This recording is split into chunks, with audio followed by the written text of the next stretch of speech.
Yo, what's up? So here I am for the second week ng life update videos. So life update currently, we'll be having a preliminaries tomorrow, which is Wednesday and Thursday.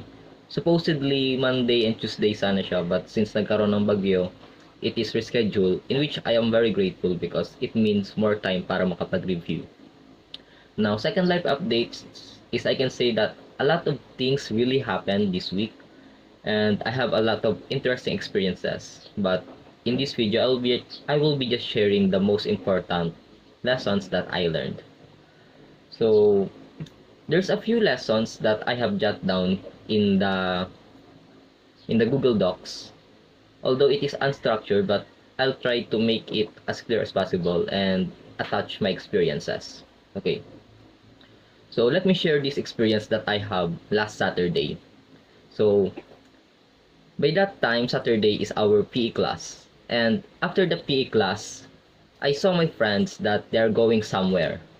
So I asked them, hey, saan kayo pupunta? And they said that, mag-group study lang kami. So I felt very interested and I decided to sumama sa kanila. So ayun, bali sumama ako sa kanila tapos sinabi nila sa akin na di daw nila sure because si Nate daw yung nag-organize nung study session na yon.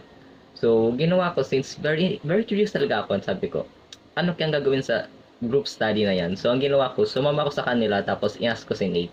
Si Nate is foreigner and I asked him, ito yung sinabi ko sa kanya. Yun. Hey bro, can I join your study group in the car? And although I'm not expecting the response to be yes, but his response is very affirmative, like he said, yeah, sure. So here's the thing, ang akala ko sa kotse lang mag-group study because sabi ng mga friends ko mag-group study daw sila sa kotse ni Nate. So ayun, so bali sumama ako. So I am expecting na mag-group study inside the car because ang subject na pag-aaralan namin is supposedly calculus, differential calculus. So who would have thought that ang venue pala ng group study nila is a Vista Mall. So, supposedly, I am just expecting na mag-group study sa car. But, ang nangyari, sa Vista Mall ako napadpad. Okay, so tigkat ko yung part na yon since maraming mga epic. So, I was really shocked but at the same time, very happy sa nangyari na yon because sagot na ni Nate yung transportation and especially yung sa food. And ang thought ko lang talaga noon is makapag-group study, but who would have thought it will be a very nice experience. So looking back, here is my realization. So I have written here that a lot of opportunities wait for you if only you have the courage to ask for it. Although for me, very unexpected yon, but looking back, that thing would not happen if I did not ask Nate if I want to join to his study session. And similarly, I would not experience this if I am the type of person that is very shy to interact to others. But weirdly, I have written here that life is not the same for everyone. So this is a different story now. Okay, so here's the second point. Life is not the same for everyone. So the same situation can either be blessing or a struggle. For example, for the past 2 days, there is an typhoon. I forgot what's the typhoon called. Okay, part 2 since there's a lot of epic na nangyari again. So I have written that the same situation can either be blessing or struggle on a different person. So for example, merong bagyo. To some people, it is an unhappy experience because there is no classes. Meanwhile, on the other person, for them, it is a really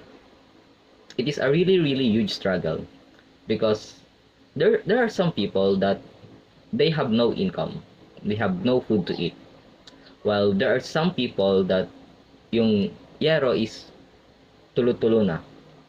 So here's the thing. Do not assume that because you're able to do something doesn't mean that others can also do the same. Because just like what I had said earlier, life is not the same for everyone. Who knows, they may experience many tough challenges that you might have not known. Okay, moving to the life lesson number 3 that I have realized. So, I've written here that what you expect certainly does not always come true. Because when we plan, what we have written there is always the best case scenario. But here's the thing. Based on my experience, 90% of the time, it will not happen. So, one of the major experiences that I can say that it is true is when I become the SSLG president in our school. So, of course, we'll be planning a lot of activities and we'll be implementing it. So, in my experiences, the plan that we have during the meeting is not always followed during the actual implementation of the program. So I can say that only 10% actually come true because 90% of the time I have to make a decision on the spot and to become flexible on the orders that I can give to my officers. Okay, the lesson number 4 that I have in this week. Your intonation matter just as your choice of word. Again, I think it deserves to become emphasized. Your intonation matter more than just the words you are saying. So, I have the experience that pumunta ako sa treasurer's office para magtanong sa matriculation since sa school namin during the prelims, midterms, pre-finals, and finals, you will be paying the tuition to the treasurer's office. And luckily for me, since I was the scholar, so bali parang wala na akong babayadan, but still I have to go to treasurer's office para i-update yon and para makareceive ako ng exam permit. So here's the thing. So when I go to treasurer's office, syempre inask ko yung treasurers. But there are some words that very low lang yung pagsalita niya. As in like hindi ko narinig yung sinabi ng treasurer. So ang sinabi ko, pwedeng paulit po ng sinabi mo since di ko po naririnig. And you know what he said? Although his words is not hurt, but his intonation made the difference. So, you know the experience of intonation that although the words he says are just simple words, but the way he deliver it is like very forceful and yung word talaga na parang sasama talaga ang loob mo. So yeah, after that, ang word na sinabi niya sa akin is, ang sabi ko, nasa may admin account mo na. But think of it as the intonation being very forceful. So, dahil doon sumama yung loob ko and I just let it pass. So, the next day, nakwento ko ito sa mga friends ko. Tapos, sinabi sa akin ng friend ko, hala, same experience din. Sumama din ang loob. So, here's the actual word na sinabi niya. Hala, same man. Nagkulog man si buhot ko sa iya. So, I thought that it is just my experience, but who would have thought that other students also experience the same thing.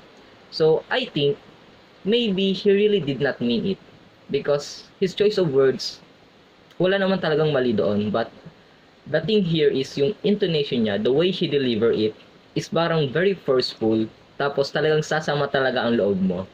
So yeah, I think it deserves a great emphasis for this experience this week that your intonations matter more than. Oh, I think it's wrong wording, so let me just rephrase it once again. So I think that the intonation matters just as your choice of word. Okay? So here's the last realization that I have. I think it also deserves to become emphasized. Like, damn bro,